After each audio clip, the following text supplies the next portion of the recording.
Bon, rappel du concept du marathon Senseiya ou des marathons en général. Il y a beaucoup de séries, on a pris l'habitude de lire, de binger les séries, de lire en mode express parce qu'on a beaucoup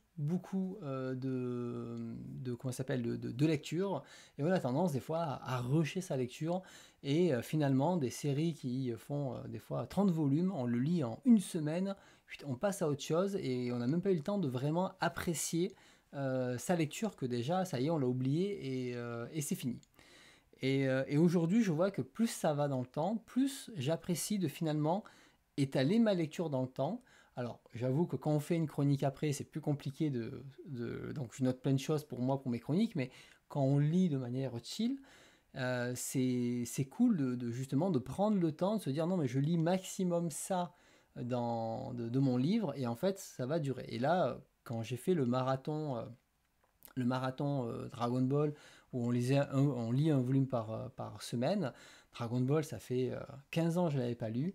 Et le fait de lire un volume par semaine, ben, c'est con, mais ça me fait un petit rendez-vous régulier. Et du coup, j'apprécie ma lecture qui dure, qui dure. Et même si des fois, ça peut être un peu frustrant de ne pas pouvoir continuer, mais finalement, j'ai en permanence ma petite dose qui permet d'apprécier un peu plus loin. C'est un peu comme revivre la publication originale, mais de manière beaucoup plus condensée, je dirais.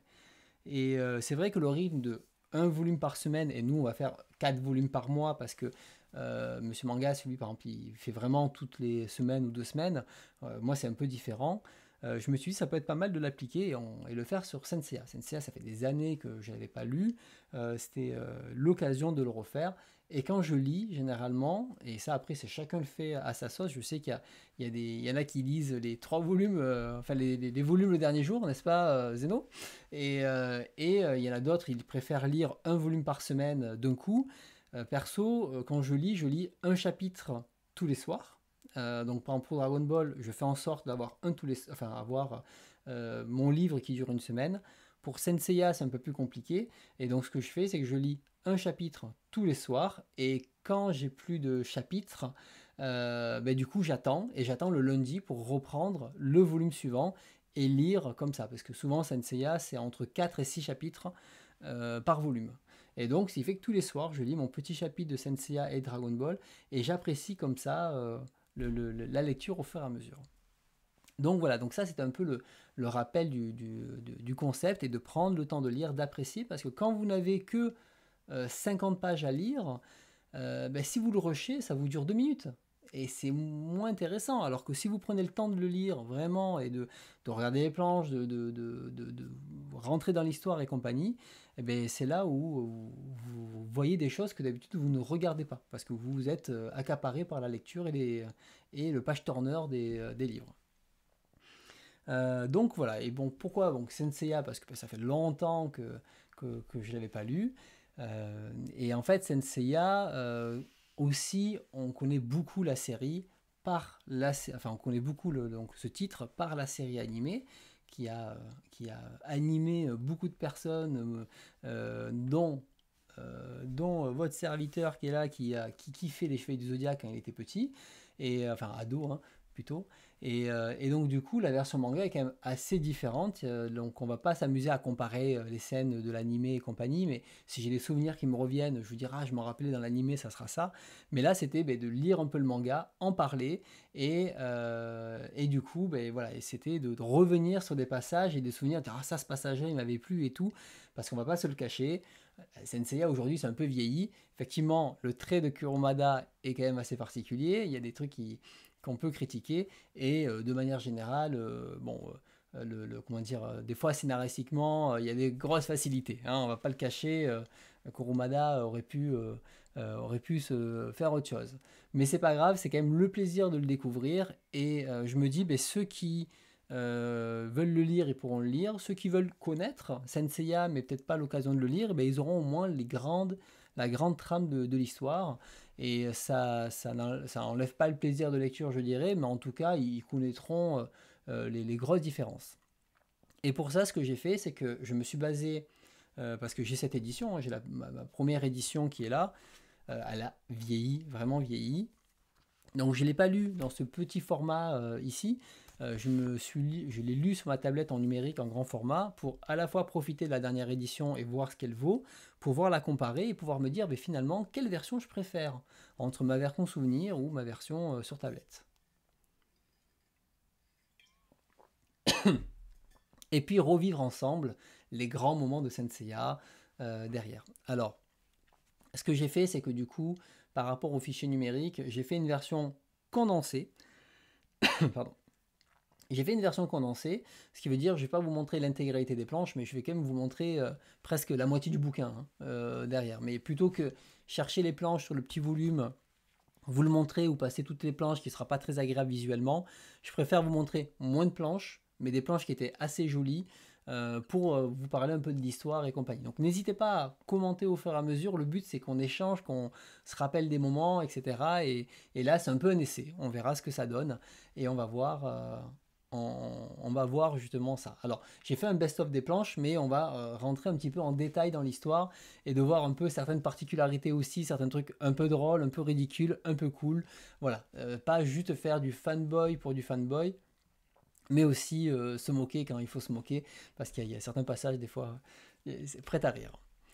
Alors, le voici. Donc Senseiya Kurumada, donc cette nouvelle édition très belle chez Kana en papier glacé. Alors moi, on avait déjà eu des débats, moi le papier glacé, c'est pas un papier que j'apprécie en lecture, je trouve ça trop rigide et trop lourd, mais en tout cas c'est la meilleure version derrière. Il faut savoir qu'il y a une version, la Final Edition, qui est sortie au Japon, qui peut-être arrivera en France, mais attention à ceux qui attendent la Final Edition. Il y a certes des dialogues et des planches retravaillées de Kurumada, mais il n'y a pas de page couleur. Et en plus, je crois que c'est un petit format. Donc voilà. Alors, ce qui est cool, je ne sais pas si vous le remarquez, mais sur la couverture ici, il y a des textes en grec. Alors, c'est les mêmes sur chaque couverture. Et en fait, le texte en grec, je l'ai fait traduire par Google Trad. Et voici ce que ça dit. Donc, ça dit donc à l'époque de la mythologie grecque, Persée, le héros, réussit à décapiter Méduse, un terrible monstre. Parmi le tas de sang qui jaillit de la gorge tranchée, Pégase est né. Cheval céleste qui avait des belles ailes et dirigé par Pégase, enfin atteint le ciel et devenu immortel. Donc voilà, donc sur la couverture, il y a donc la naissance de Pégase qui est racontée en grec, donc c'est quand même assez stylé. Et pour rappel, hein, aujourd'hui, nous on connaît les Chevaliers du Zodiaque, mais on suit Seiya à la base, hein, dans la version japonaise. Alors, du coup, on commence. Ça se passe en Grèce, Senseiya, donc la Grèce actuelle. Et on a des touristes. Alors il faut savoir que les touristes, c'est le seul moment où on va les voir. Hein, parce que par la suite, ils vivent. En fait, les chevaliers, on apprend qu'on ne les voit jamais. Ils sont secrets. C'est un peu les moines tibétains cachés dans leur truc. Et en fait, ce qu'il y a, c'est que même après, il n'y a que qui existe en fait. Hein, l'univers derrière, le monde classique n'existe pas. donc derrière, quoi.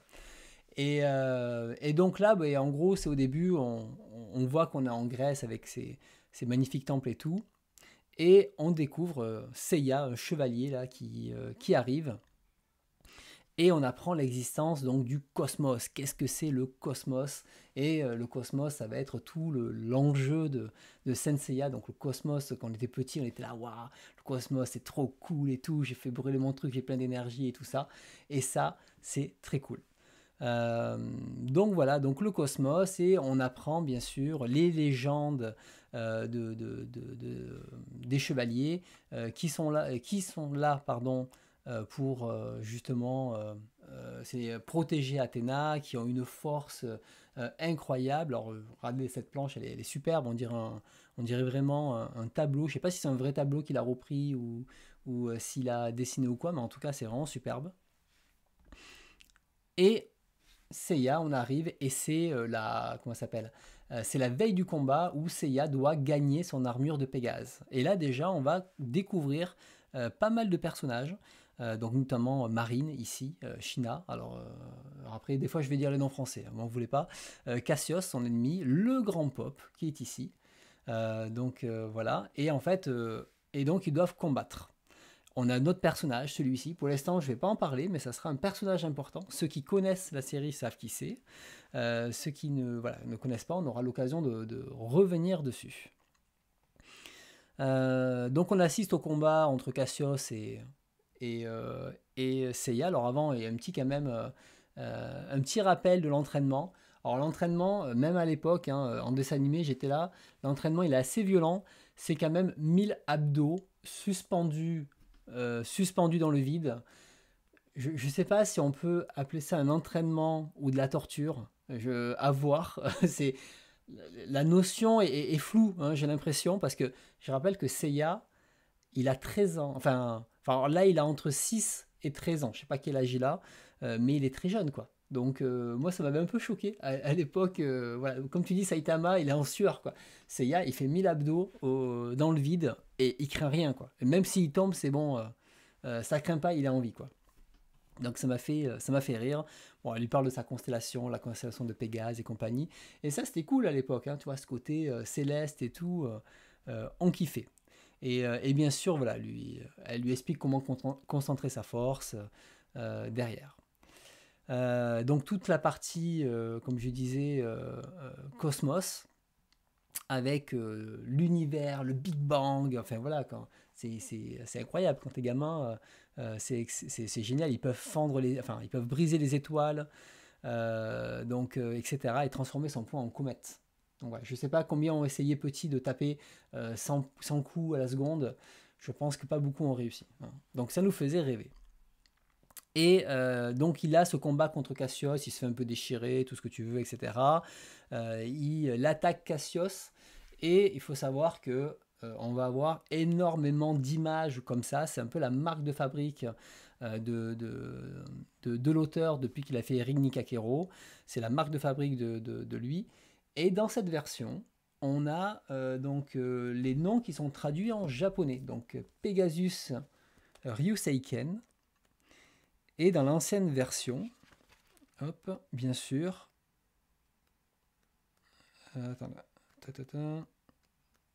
voilà,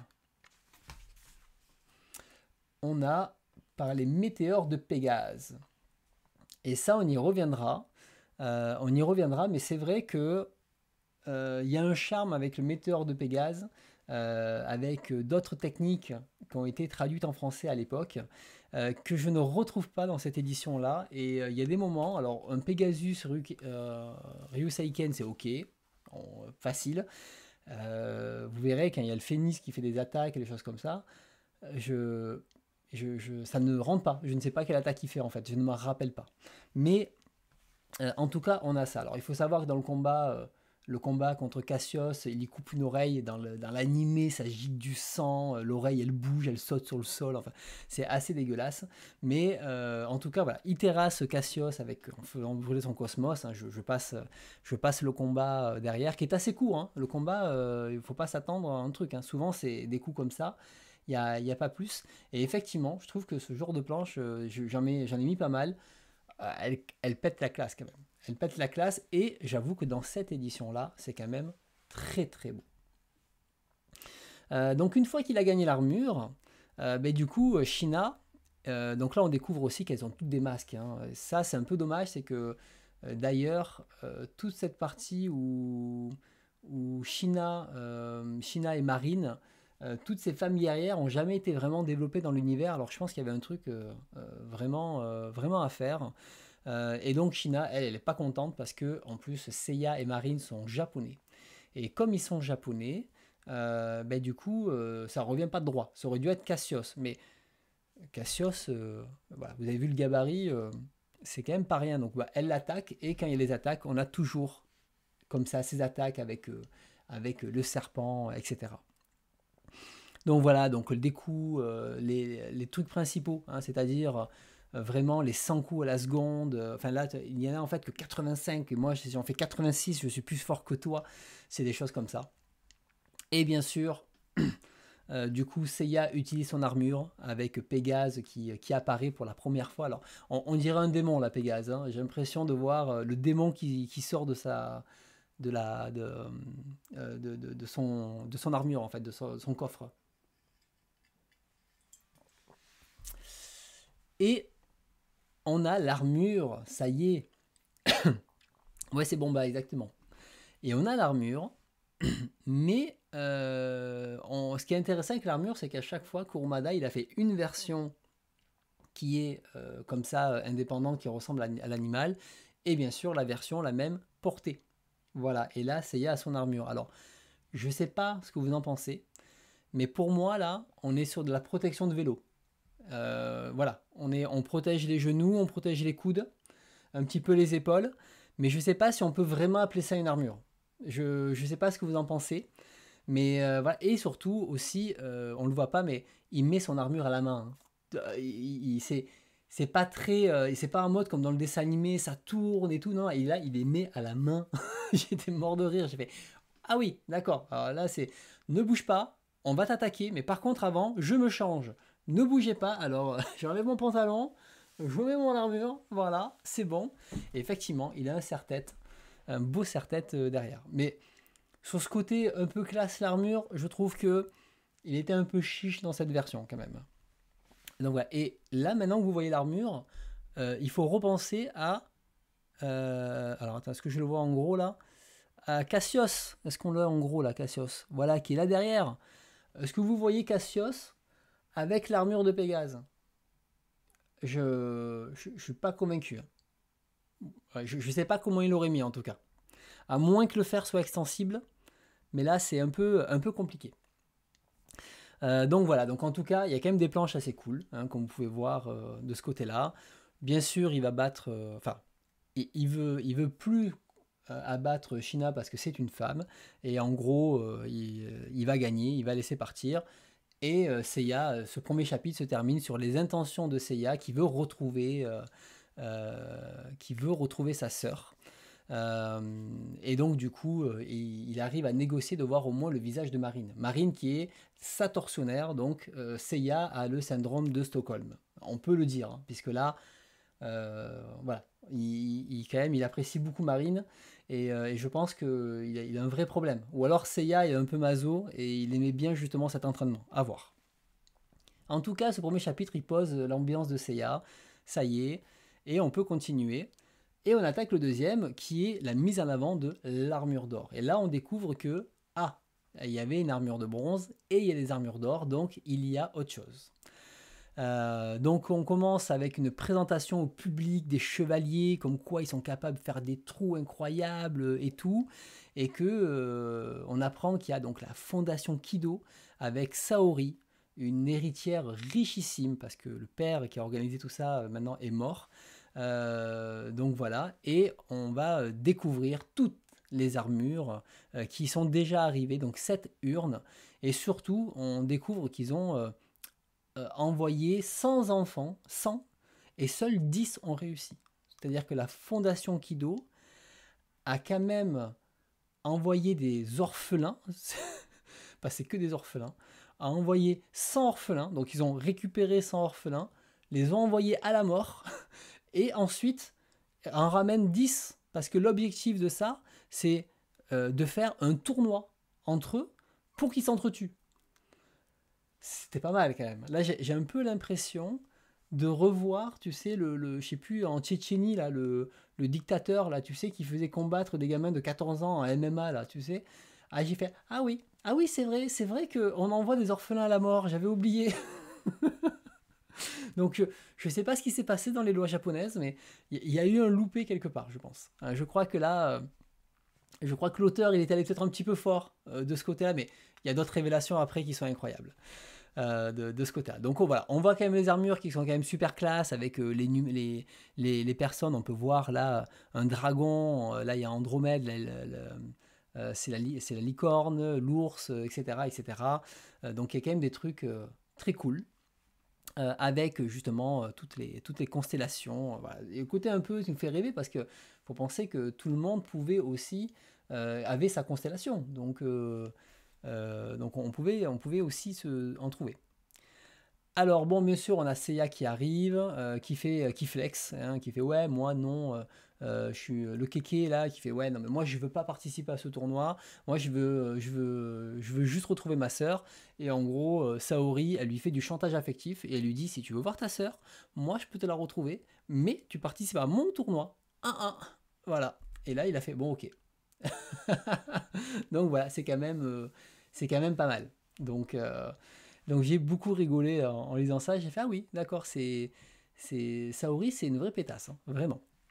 Bon, du coup, t'en as un autre qui fait un peu son malin, la licorne. Il faut savoir que Jabou de la licorne ne sert à rien. Il ne sert à rien, ce mec. Donc, on le voit là, on pense que c'est un personnage important, et en fait, pas du tout. Mais pas du tout. Bon, ils combattent, tout ça, et on a un petit moment sur le passé, et ce moment, il est popcorn.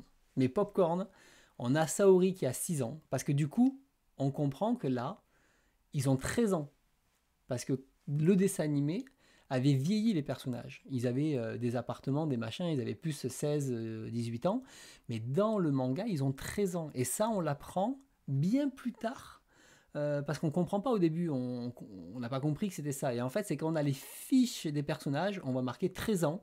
Et je crois qu'il n'y a que Iki, le féministe, qui a 15 ans, un truc comme ça. Quoi. Voilà. Et là, on découvre Saori. Saori, en mode petite pétasse héritière bourgeoise richissime, qui utilise les orphelins à sa guise pour faire le cheval. Et si on n'est pas d'accord, eh ben, ils se font défoncer la gueule par le sort de majordome là, qui est là. Donc la petite fille autoritaire qui on a toujours dit oui. Donc voilà, donc Boris, je ne sais pas comment se passent tes relations de couple, mais j'espère que tu as trouvé ta Saori qui peut te fouetter les fesses quand tu as envie. En tout cas, celle-ci, elle est toujours d'accord apparemment. Hein. Parce que là, elle impose son autorité. Hein, c'est Cartman en fait. Hein. C'est respecte mon autorité. Donc voilà, du coup, on apprend que Seika, donc la sœur de Seiya, en fait, ils ont été séparés à l'orphelinat. Et donc, bon, ben, du coup, il veut absolument la retrouver. Et donc, comme il dit, voilà, Seiya n'a pas d'autre choix que de combattre pour retrouver sa sœur. Donc, n'oubliez pas, l'objectif principal de Seiya, c'est retrouver sa sœur. Donc voilà. Et donc, on peut conclure quand même que Saori, hein, c'est quand même une fille de riche qui s'amuse à faire des jeux de riches, hein, clairement. Bon, mais voilà, je vois que Boris, tes petits kinks personnels, tu peux les assouvir avec Saori, ça fait plaisir. Donc voilà, donc après, le chapitre suivant, c'est la grande annonce du tournoi de ce côté-là. Ce qui est intéressant, c'est qu'on découvre en haut qu'on est en 1986, donc à l'époque où le manga est paré. Donc en fait, c'est vraiment contemporain au manga. Enfin, à l'époque. Ils ont quand même construit un grand colisée, la folie des grandeurs, hein, vous savez, les riches, rien n'est assez beau pour eux. Retransmis à la télévision, etc. Et là, on a Saori qui débarque dans le ciel et qui dicte justement comment ça s'appelle les règles, etc. Le Galaxia Noir. Et on découvre les chevaliers. Et donc, bien sûr, à cette étape, on ne sait pas encore qui est important ou pas. On le sait, bien sûr, c'est les 5 principaux, sachant qu'il n'y a pas tout le monde qui est encore arrivé. Donc voilà, donc on découvre les règles, etc. Rien de particulier. Et on a le premier combat, Seiya direct, qui se bat contre l'ours. Alors, je vous passe les détails du combat, mais il faut savoir que là, l'auteur a eu l'idée de mettre la pression de la force dans le combat pour voir justement qui était le plus fort, etc. Et en fait, on se rend compte que c'est Seiya qui est encore plus fort et qui brise son armure. Et il faut savoir que l'idée de reprendre le truc de la force, il a oublié. Voilà. Après, elle n'existe plus. Il est utilisé pour ce combat-là. Les mecs, ils ont mis un détecteur pour un combat. C'est tout. Et après, il n'y a plus. Je pense que l'auteur lui-même, il a zappé il a zappé son truc derrière. En tout cas, Seiya gagne en détruisant l'armure de l'autre. Et on se demande comment il va la réparer. Hein, parce que là, Il y a beaucoup d'armures qui sont cassées quand même derrière. Alors dans le combat, du coup, il pense qu'il a cassé, tordu le cou de Seiya et tout ça. Et là, bon, mais ce qui est cool avec cette double page, qui est quand même très cool, c'est qu'il y a encore deux personnages qui ne sont pas apparus, le fameux Phénix et le Cygne. Mais on a le dragon et Andromède, puisque les autres autour ne servent à rien. C'est vraiment, il n'a pas su les exploiter. Alors, le chapitre d'après, il est très cool parce qu'on va découvrir le Cygne, Yoga. Yoga, et là, on a une magnifique double page sur la mer. Et Yoga, la particularité, c'est que, en fait, sa mère est au fond de l'océan glacé, dans une épave abandonnée. Et on a cette magnifique planche avec sa mère dans un bloc, enfin dans l'eau, qui a une sorte de jeu, enfin de jeunesse éternelle entre guillemets, dans l'eau elle ne bouge pas. Voilà, elle est emprisonnée dans les glaces et elle est magnifique. Et puis je trouve que Yoga, il a une jolie backstory quoi avec ce côté-là. Avec là il y a le côté animé qui remonte avec la musique, les chants, les chœurs. Enfin, c'était hyper prenant. C'est vrai que ce côté-là, Yoga était très très cool. Mais on apprend que Yoga, donc on a son armure avec le Cygne, mais on apprend que Yoga a été missionné par le sanctuaire pour aller espionner les chevaliers, pardon, espionner les chevaliers pour voir qu'est-ce qui se trame en fait et est-ce qu'ils ne sont pas en train de faire de la merde. En gros, voilà, donc Yoga n'est qu'une balance, hein, tout simplement. C'est une balance, il n'est pas du signe de la balance, mais c'est une grosse balance, enfoiré. Il est juste là pour ça, quoi. Parce que en fait, il a été missionné pour éliminer tout le monde, hein, à la base. Hein. Voilà, donc éliminer Seiya et tous ceux qui ont violé la loi des chevaliers sacrés. Donc le GOAT, il est quand même déjà... il est pas clean. Donc c'est le combat avec l'hydre. Alors on découvre aussi comment il récupère son armure, hein. Il détruit un bloc de glace, etc. Voilà, bon ça je passe. On a le combat avec l'hydre et Yoga. Et bon en gros, l'hydre il a des pics empoisonnés, hyper puissants, sauf que Yoga arrive à les geler avant qu'il touche et il lui fait donc la poudre de diamant.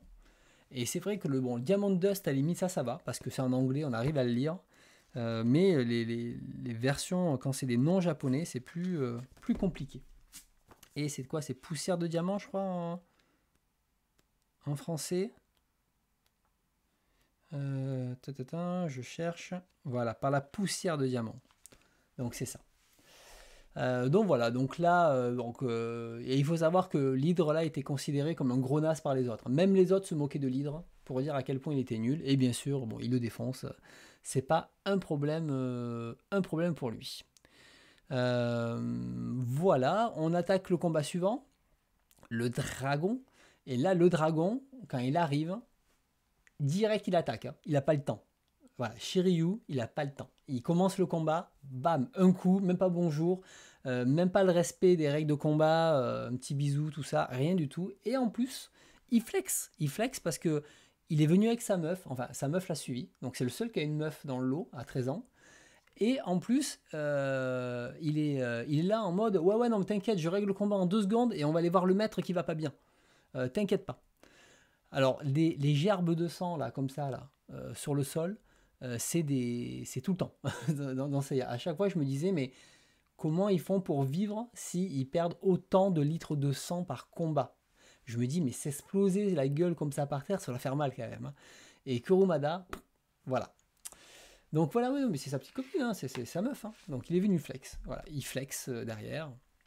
Et en fait, du coup, on découvre comment il a fait, comment dire, il a obtenu son armure et surtout on découvre le vieux maître ici, sorte de yoga, comment ça s'appelle, de Wish, hein, voilà, le yoga Wish. Donc encore plus mal fait que le yoga original dans Star Wars. Et donc il lui dit qu'il faut retourner la cascade. Yoda, oui, pardon, Yoda, retourner la cascade de son truc qu'il arrive à faire dans cette magnifique planche où on voit un dragon qui sort de l'eau. Elle est incroyable cette planche quand même. Elle est magnifique, ça j'avoue. Et donc grâce à ça, il est devenu le dragon. Qu'est-ce qu'il y a avec le casque, Zeno? J'ai oublié le casque. Il y a un truc avec le casque? Rappelle-le-moi. Parce que pour l'instant, il n'y a pas de... le casque, c'est peut-être après. N'hésite pas à me le dire. Donc voilà, en tout cas, cette planche, elle est quand même incroyable. Donc, oui, bah, c'est le cas, oui, oui, bah, c'est le petit casque machin, quoi. Alors, du coup, il lui fait une attaque. Alors, vous voyez, en Rosanne Furio A, moi, ça me parle pas du tout. Autant un Diamond Dust, ok.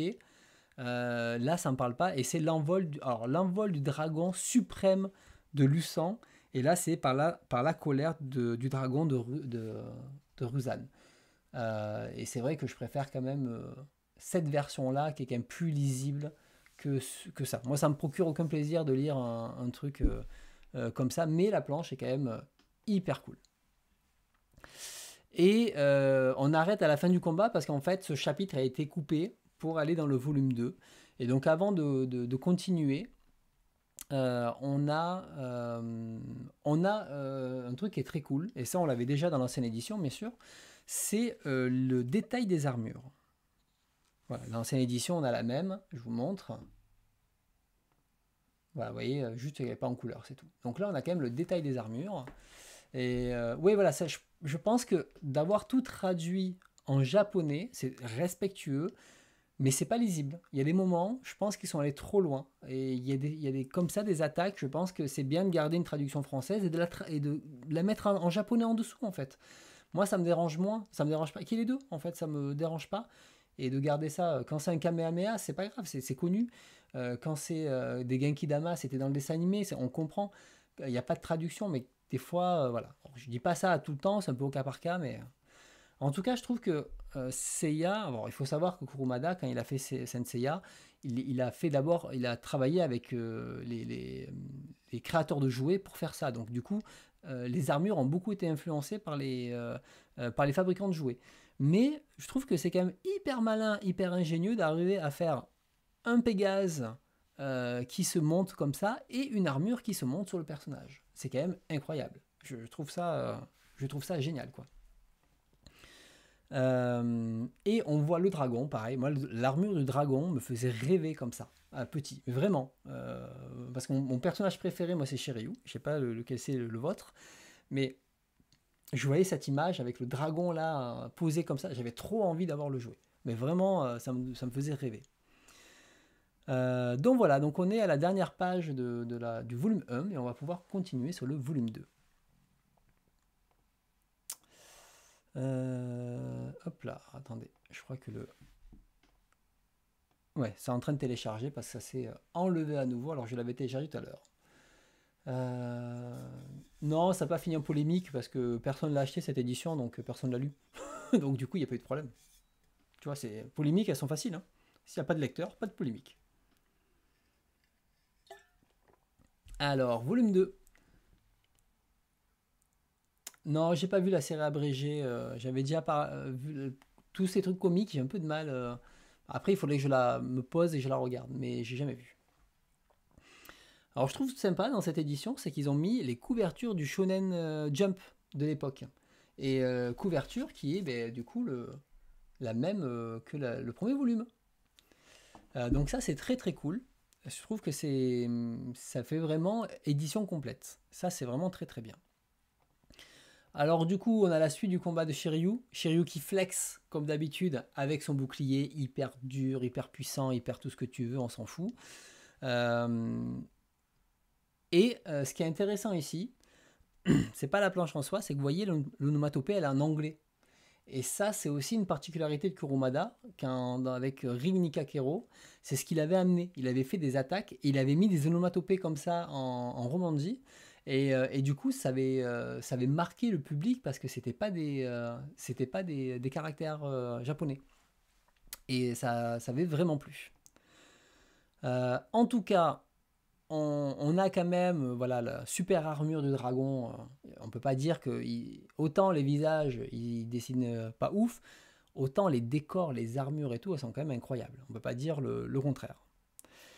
Seiya qui s'explose la gueule, ça il fallait que je vous la montre en détail, c'est hallucinant comme ils se font mal, clairement.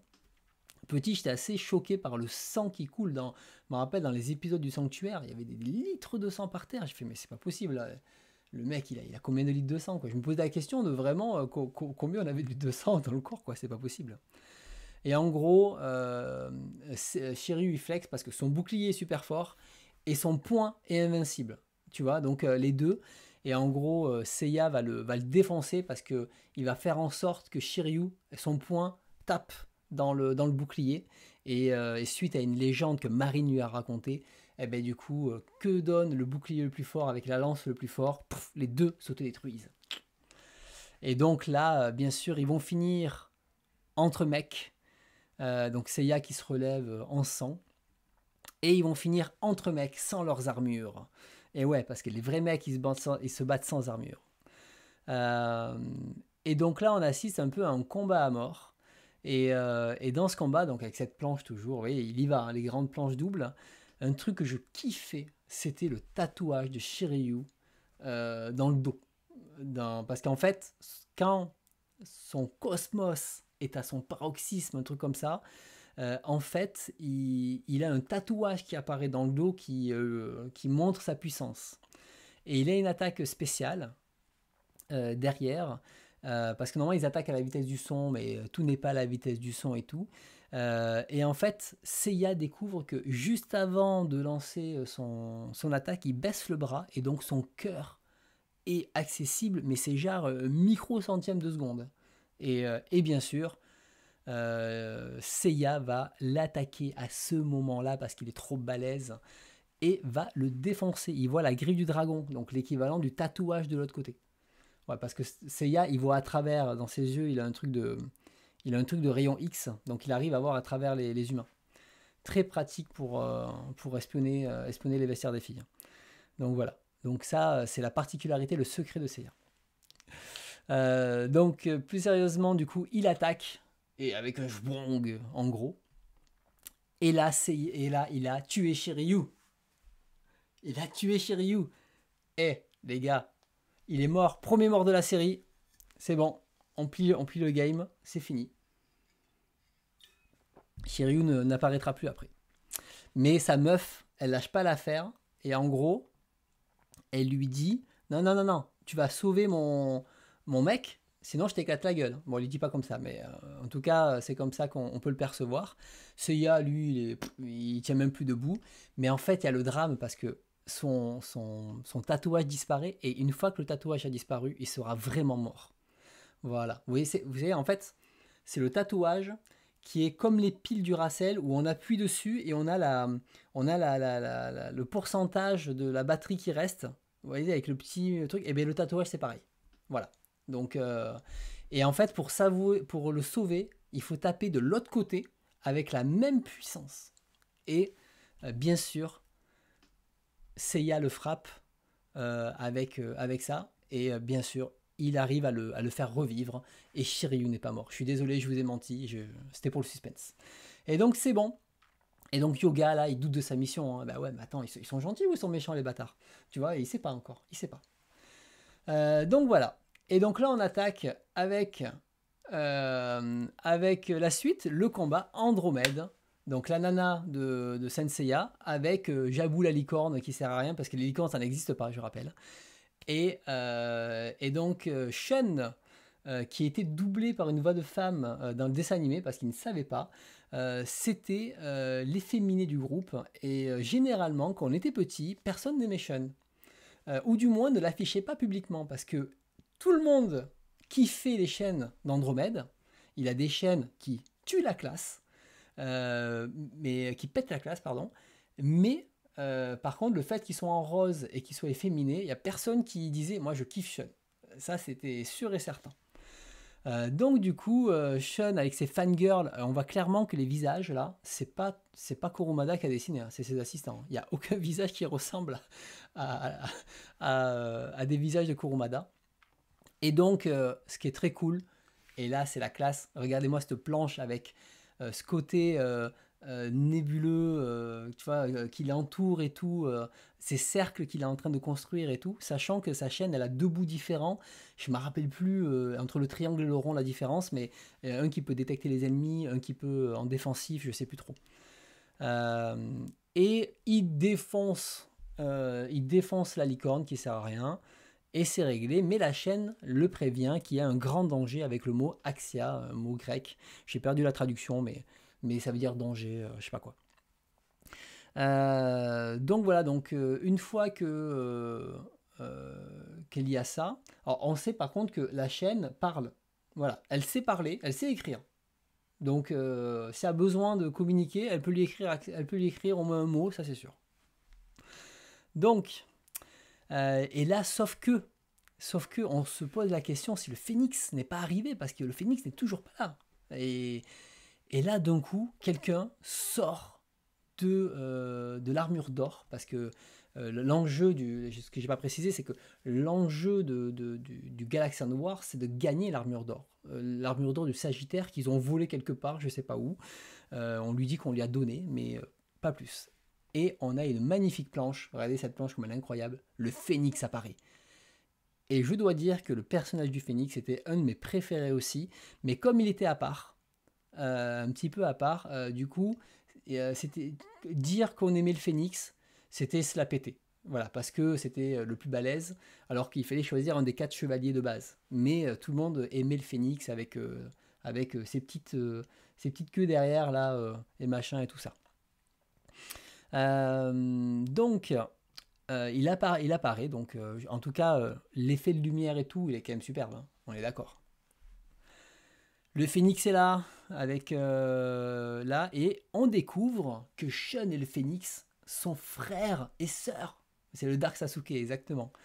Voilà, alors, bon, le phénix avec ses petites lunettes de bal masqué, bon, j'avoue, ça fait un peu tache dans l'armure, mais on va pas lui en vouloir, à chacun ses petits kinks, hein, on va pas, c'est pas grave. Mais là, il découvre que son frère est vivant, c'est génial. Mais tellement, c'est tellement Aznable, mais totalement, exactement. Je pense que c'est pompé là-dessus, quoi. Et là, on a un petit coup sur le passé, parce que là, en gros, on découvre que le tirage, en fait, pour aller à la mort, ils ont tiré eux-mêmes au sort à quelle mort, quelle mort les attend, mais et où. Et donc, on découvre que voilà, il y en a qui vont en Algérie, en Chine, en Grèce, au Libéria, au Canada, etc. Et Sean, qui est tout timide, il a l'île de la mort, le Death Queen Island. Alors, c'est pareil, moi je préfère quand même, je fais mon vieux, mais je trouve que l'île de la mort, ça pète. Voilà, ça pète, que le Death Queen Island, c'est moi. Mais en tout cas, il va à l'île de la mort, mais son frère lui dit non, c'est moi qui prendrai ta place. Et donc du coup, ils échangent et son frère prend la place de la pire destination qui pouvait les attendre. Et donc, Iki, avec cette magnifique planche de phénix, il a fait fuck la vie, fuck mon frère, j'en ai plus rien à battre, je vais te tuer. Parce que je veux tuer tout le monde. Il a plus de trucs, donc il n'y a plus de gentil grand frère qui l'a protégé, parce que sur cette île, il en a chié. Mais on y reviendra, on y reviendra. Donc on a cette magnifique planche là de phénix. Et bien sûr, il y en a qui font le. Alors, il défend son frère, oui, il n'a pas, de race, hein. Mais bon, après, entre frères, on est d'accord que ceux qui ont des frères et tout ça, ils l'ont tous fait. Tabasser son frère pour le plaisir, on est d'accord, ça fait partie des activités qui renforcent les liens familiaux, hein, et fraternels, on est d'accord. Donc, on va pas les juger. On va pas les juger là-dessus. Et puis, ils sont grands. Ils sont grands. Et en fait, on a Jabou qui fait son malin. Et sauf que il lui fait une attaque qui s'appelle l'illusion du phénix. Alors en japonais, je sais plus ce que c'est, je l'ai pas pris. Et je vous montre le truc. On a quand même une scène où le mec il hallucine. Et donc du coup il hallucine qu'on lui arrache le bras, les jambes. et tout le corps. Regardez comme c'est ultra gore. Ça, on l'avait pas dans l'animé. Hein. C'est ultra gore. La première fois que j'ai vu cette planche, je me rappelle, je fais putain, mais waouh, Senseiya en manga, c'est pas la même. Hein. C'est pas la même. Donc voilà, mais en fait, il hallucinait. Et on se demande, mais pourquoi le phénix est si méchant, hein, c'est l'orangina rouge. Donc, du coup, il est pas content. Et là, on découvre qu'il y a pas un, mais 5 phénix de plus. Et des noirs en plus. Des phénix noirs. Donc, des armures noires. Les chevaliers noirs, on ne sait pas ce que c'est encore. On ne connaît pas le lore des chevaliers noirs, etc. Comment ils ont eu ces armures, etc. Mais en tout cas, il y a des phénix qui dérobent l'armure. Et donc, du coup, l'armure d'or a disparu. Tadam! Les salauds, c'était des voleurs. C'était Ali Baba et les 100 et les 40 voleurs. C'est comme ça, quoi. Donc, Iki n'est qu'un gros voleur, tout vilain, pas beau, tout méchant. Et ils partent à sa suite avec Seiya qui est à moitié amputé d'un bras, on dirait. Ils partent à la suite et en gros, ça va assez vite parce que les phénix, Yoga en défensum, et ça se fait en 8 pages. Hein. Pégase en défensum, et Shun en défensum, et Shiryu en défensum. Donc du coup, il reste plus grand monde, et à chaque fois, il récupère une pièce de l'armure d'or. Donc ça va très très vite, les combats sont très rapides. Donc on voit qu'en fait, c'est pas vraiment des chevaliers, c'est des sortes d'ombres en fait. Ils ont même pas le nom de chevalier réellement, quoi. Donc ça fait la une des grands journaux, etc., etc. Sauf que là, ils ont fait le combat et leur armure sont totalement défoncées. Et donc Shiryu décide de partir tout seul au Japon, faire réparer les armures dans les montagnes très très très loin, d'accord. Et donc là, il va porter les 2 armures sur son dos. Donc en fait, c'est le Uber Eats, tu vois, du truc. Tu sais, c'est le même coffre en fait. Tu vois, petit, on rêvait de porter l'armure sur le dos. Et ben aujourd'hui, on a la même chose avec les coffres Uber Eats. Et donc du coup, c'est l'armure. À l'intérieur, ils ont une armure en fait pour se transformer, les mecs d'Uber Eats. Je sais pas si vous avez remarqué. Donc voilà, c'est ça. C'est notre rêve d'enfance peut s'accomplir avec Uber Eats. Sachez-le. Donc si vous vous inscrivez, vous avez votre armure. Et donc, comment il s'appelle, Shun se fait attaquer parce qu'il voit les arbres, de je sais pas quoi, de son petit frère, de machin, on s'en fout. Et il se fait attaquer par un diamant dust, donc poussière de diamant, mais cette poussière de diamant est noire. Tadam! Et là, on découvre eh ben en fait, il existe des yogas, un yoga noir. Mais mon Dieu, que d'imagination, Kurumada, que d'imagination. Faire les mêmes chevaliers, mais pas tous, en noir. Moi, je dis du génie, parce que comme ça, 5 phénix noirs, on peut vendre 5 figurines. On vend le même en noir, ça fait une figurine de plus. Moi, je dis bravo, bravo, bravo. Et donc, en gros, ils vont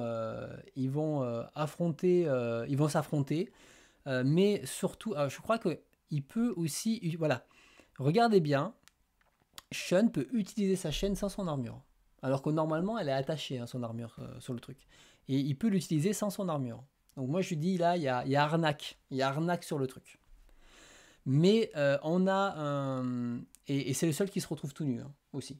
Je sais pas pourquoi. Mais bon, vous ferez vos propres trucs. Et on a un petit combat, signe contre signe, noir contre blanc, incroyable. Voilà, exactement. C'est vraiment raciste, hein, à chaque fois. C'est nul. Nul, nul, nul. Non, alors du coup, voilà, ils se combattent. Pour l'instant, il n'y a pas de truc plus que ça. Sauf que le combat est interrompu. Alors bien sûr, souvent, les combats Senseiya, c'est pareil. C'est « Ah là là, je me suis fait avoir par la super attaque et compagnie. Tout mon corps est paralysé. » Mais en fait, mais non, ça m'a rien fait. Je t'ai fait croire que, mais man game, je maîtrise dans le game le truc. C'est moi qui ai l'ascendant sur toi parce qu'en fait, je t'ai fait croire que, mais en fait, non. Voilà, j'ai juste eu un peu froid. C'est tout. Par contre, c'est vrai, j'ai eu un peu froid. Donc voilà, c'est un peu ça souvent les combats. Et là, bon, ben, il commence à le défoncer. Mais qu'est-ce qu'on découvre? On découvre qu'il y en a d'autres derrière. Donc le combat s'arrête. Et là la fin du volume 2. Et en fait, dans la fin du volume 2, ben, on a les autres qui s'appellent les Black Four. Et les Black Four, je ne sais pas pourquoi, mais il n'y a que ces 4 qui sont en chevalier noir. Donc on a le wiki, donc ça fait le 5e, et du coup on sait quels sont les chevaliers préférés de Kurumada. Alors par contre, on a un Pégase qui est un petit peu trop resté au soleil. Il est bien bronzé. Et on a un Shiryu, je ne sais pas ce qui se passe avec ses yeux, mais je pense qu'il s'est fait tatouer les yeux parce qu'il a les yeux noirs. Voilà. C'est comme ça qu'on peut les différencier. Et là, ben, en gros, ils viennent tous de l'île de la mort. L'île de la mort qui est de là d'où vient Iki, qui a été envoyé à la mort. Rappelez-vous. De toute façon, ça parle beaucoup de mort, Senseiya. Et on arrive à la fin du volume 2. Et on a donc un personnage qui ne sert à rien, mais qui vend un jouet de plus. Un deuxième personnage qui ne sert à rien, mais ça fait un jouet de plus. Un troisième, mais c'est quand même cool. Alors après, elles sont jolies, moi j'aime bien celle-là. Là, l'ours, ça fait, enfin le lion, ça fait vraiment penser aux statues devant les temples. Donc elle est très très jolie aussi. Alors par contre, pareil, hein, les protections de vélo, hein, c'est un peu la même chose. Là tu as l'impression qu'il, je sais pas, il porte une grenade d'explosif.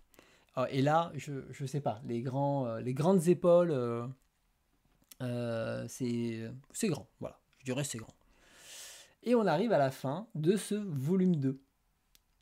Alors, c'est pas tout à fait fini parce que ça, c'est l'édition perfecte. Donc, on l'a vu, il y a des choses, franchement, c'est très cool d'avoir alors, enfin, d'un point de vue définition, les planches sont magnifiques.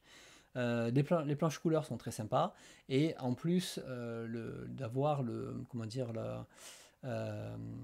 d'avoir justement un truc qui était retraduit et tout. J'ai un peu comparé les traductions, on est dans le même sens des phrases, mais ils ont quand même revu un petit peu, affiné, etc. Enfin, ils ont tout revu, hein, mais je veux dire, ils ont affiné des propos. Donc ça, c'est très cool. Par contre, c'est vrai que dans l'utilisation des attaques purement en japonais, au début, ils traduisent et après, ils arrêtent de traduire, et c'est vrai que c'est mon gros point noir. Et dans la première édition, je pense que c'est intéressant de vous montrer. Donc dans celle-ci qui date de l'époque, hein, du coup. Hein. Et vous allez voir, hein, mes éditions, elles sont défoncées. Vraiment défoncées. Attendez, je zoome encore un peu. Voilà. Donc 97. Hein. Donc bon, on a un petit mot là de l'auteur. Je ne sais plus ce qu'il disait. Bon, c'est pas grave. Donc bon, là, on a le manga classique. Je vais vous le passer. Alors, on voit le lettrage de l'époque. Hein. Vous voyez, le lettrage de l'époque, on est vraiment sur du gros carré noir qui gâche un petit peu l'image. Mais bon, c'était pas les mêmes. Par contre, c'était un manga à l'époque, je me rappelle, ils avaient fait le choix de garder les onomatopées japonaises et c'était assez nouveau et de les sous-titrer sur le côté. Ça, c'était assez nouveau pour l'époque. Parce que Glénat faisait traduisait tout. Et c'est surtout ce qui est cool, c'est qu'on a des dossiers à la fin. Des dossiers qui ne sont pas dans l'édition, la nouvelle édition. Et je peux vous assurer que c'est presque dommage, parce que même si certains datent un petit peu, ça aurait pu être sympa de les actualiser. Et en fait, ils parlent de la série culte dessus, vous pourrez la lire hein, du coup, puisque ça maintenant, c'est très cool. Et ils expliquent en fait, voilà, il y a 28 volumes, telle partie a été adaptée en 73 épisodes, après il y a Asgard qui ne fait pas partie du manga, mais après vous découvrirez, il y a Hades, enfin, etc., etc. Et je trouve ça génial en fait, c'est un truc qui se trouve assez peu, et ils avaient vraiment, comment dire, expliqué aux personnes qui connaissaient le dessin animé, de dire, non mais regardez, en manga, en fait, il y a des différences, quoi. Pareil, pourquoi les noms Senseiya et Chevalier du Zodiac, voilà, les légendes, etc. Là, tous les épisodes de télé derrière. Donc ça, c'est quand même hyper cool. Bon, un peu de pub, machin. Et bon, bien sûr, on n'oublie pas le 3615 manga. Ça fait un coup de vieux. Et à l'époque, c'était sur Dargo Espace Cana. Ils n'avaient même pas leur propre site. Hein. Ça, c'était incroyable. Voilà, donc ça, c'était le volume 1. Et dans le volume 2, donc on a aussi un truc ici, je vous le mets. Je vous laisserai le voir plus tranquillement. Et en fait, dans le volume 2, il y a d'autres bonus. Donc on retrouve... Alors, des fois, voilà, on retrouve les armures, mais des fois, ça ne correspond pas à l'édition... à l'autre édition. Vous verrez pourquoi après. Mais on a les cartes du zodiaque. Ça, c'est quand même très cool. Très très cool. Alors une carte plus simplifiée hein, pour montrer par rapport à ce qu'on connaît. Tout le monde en parle. Attention, sachez par exemple qu'il y a plus de 4000 sites qui évoquent à un moment donné les Senseiya. C'est rigolo aujourd'hui d'en avoir 2 millions à peu près. Donc Senseiya sur le net, machin, etc. On parle un petit peu justement de la carrière de l'auteur. Les armures les objets Senseiya avec les armures et tout, donc c'est quand même ça, c'est très très cool. Du courrier, et le courrier des lecteurs de l'époque est toujours très drôle, avec des merci d'avoir publié ça, c'est trop bien, c'est trop bien, c'est trop bien. Et des dessins. Et moi j'adore les dessins. J'adore regarder les dessins. Et les mecs ils kiffent les trucs avec un petit Shiryu de 16 ans, donc de Diane, Paris. Et là il n'y en a que 2. Et un petit Ludovic, 24 ans. Donc je reconnais pas trop les chevaliers, mais bon c'est une version très personnelle, hein, je dirais. Mais voilà ça me faisait rire, et ça se fait plus aujourd'hui ça. C'est dommage, c'est dommage. Donc voilà, il y a ça, et vu qu'on n'a pas terminé le volume 3, je vous montrerai les bonus des autres volumes la prochaine fois, comme ça. Donc voilà pour cette première partie du marathon Senseiya. J'espère que ça vous a plu sur 2 premiers volumes. Alors, comme c'est le début, il y avait quand même pas mal de choses à dire là. Alors, j'ai déjà lu le volume d'après parce que je dois avoir un petit volume de décalage par rapport à vous pour avoir le temps de faire la sélection des planches, etc. Et je me rends compte que, en fait, j'ai à peu près tout le temps tout ça à dire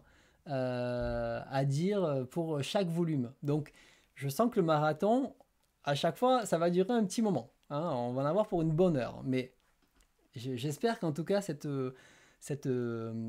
comment dire, manière de raconter un peu les mangas, parce que ça se fait pas du tout, de justement parler de l'intérieur et tout, de manière des fois un peu comique, un peu sérieuse, un peu voilà, parce qu'il faut savoir aussi se moquer de nos lectures, même faire un petit peu de mauvaise foi par moment. Et donc je trouve ce concept sympa et d'en parler, d'échanger derrière.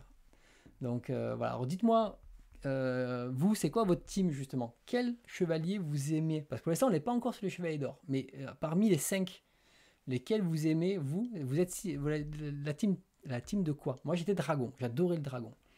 Voilà. Après, en fait, le seul que j'aimais pas vraiment, c'était Seiya. Mais j'adorais le dragon, j'adorais l'armure d'Andromède. Et après, le signe et Iki, ils avaient la classe, mais c'est pas ceux que je choisissais en premier. Donc là, on a fait 2 volumes de la Perfecte. Et donc la prochaine fois, pour le mois prochain, je vous invite du coup à lire les 4 volumes suivants, donc le volume 3, 4, 5 et 6. Et pour ça, pour l'ancienne édition, je vous ai fait un fichier. Je vais vous le partager. Hop. Alors attendez, je ne sais pas si... hop là, collé. J'ai fait un fichier qui est là. Où je vous ai tout mâché, comme d'habitude. Hein, comme d'habitude. En fait, vous avez la nouvelle édition, ici, cette Perfecte, et vous avez l'ancienne. Alors je pense que vous avez accès normalement. Hein. Attendez, actualiser, parce qu'il me demande de l'actualiser. Dites-moi si ça fonctionne chez vous, sinon je vous donnerai un autre lien. Je mettrai ce lien dans la description du marathon, comme ça vous l'aurez. Et donc du coup, je vous ai mis les mois ici et les chapitres qui correspondent. Alors attention, c'est les noms de la nouvelle édition. J'ai pas mis les noms de l'ancienne, mais derrière, voici jusqu'où vous devez lire. C'est-à-dire que vous allez pouvoir lire jusqu'au volume, donc 6 pour la nouvelle, mais pour l'ancienne, ceux qui ont l'ancienne édition, vous allez lire inclus le chapitre jusqu'au tome 8, qui est donc la bataille dans le temple du taureau. Donc c'est-à-dire qu'en fait, vous vous arrêtez avant le Gévaudan. En gros, c'est ça. Puisque là, on va commencer à attaquer le sanctuaire la prochaine fois. Pour le moment, on est sur l'armure d'or et ce qui va se passer, parce qu'il y a d'autres trucs, etc. Donc vous pouvez garder ce petit fichier et ça vous permet après de suivre et on pourra dire voilà, hop là, genre j'ai pas accès là et du coup je mettrai fait ou en couleur pour dire c'est fait. Mais en tout cas voilà, vous avez quand même le mois, je vous ai pré-mâché tout ça. Voilà, j'espère que en tout cas ce petit marathon Senseiya vous a plu et c'était cool. Moi j'aime beaucoup. En tout cas, je vois qu'il y a des teams Cygne, Andromède, beaucoup Andromède, surtout l'arme. Pareil, l'arme elle me faisait kiffer. Et Dragon pour Zeno et Iki pour Olaris. Iki prend tu prends le bad boy. Le bad boy. Donc voilà, donc c'est assez rigolo parce qu'il y a quand même quand on voit les phénix noirs qui servent à rien, bon, il les détruit de suite, et quand on voit les armures noires, ça fait un peu jouer facile. C'est pour ça. Donc voilà. Oui, oui, pour l'instant, j'ai pas prévu de ne pas faire de live en été. Enfin, voilà, puis je vous le fais à l'envers. Il y aura des lives en été, à moins que je sois crevé, j'ai besoin d'une pause, etc. Mais il n'y a pas de raison. Cette année, ça va. Là, je suis plutôt bien. Donc, je ne vois pas trop faire une pause sur le marathon. Puis c'est peut-être cool quand même de ne pas arrêter le marathon en plein milieu comme ça. Donc pensez bien, 4 volumes, à vous de répartir le temps. Moi j'en fais, comme je vous dis, je lis un chapitre tous les soirs et je m'arrête. Quand j'ai plus rien, j'attends la semaine d'après. Et après, bon, ben, comment dire, il y a comment ça s'appelle, ben, il reste une semaine ou quelques jours, ben, attendez peut-être le prochain live. Ça, vous gérez comme vous voulez. Je vous conseille vraiment, si vous voulez essayer d'apprécier le marathon, de vraiment lire petit à petit, un peu chapitre par chapitre, et de ne pas le rusher, justement pour toujours avoir en tête l'histoire. Et vous allez voir que c'est très différent dans la manière dont vous allez apprécier l'œuvre.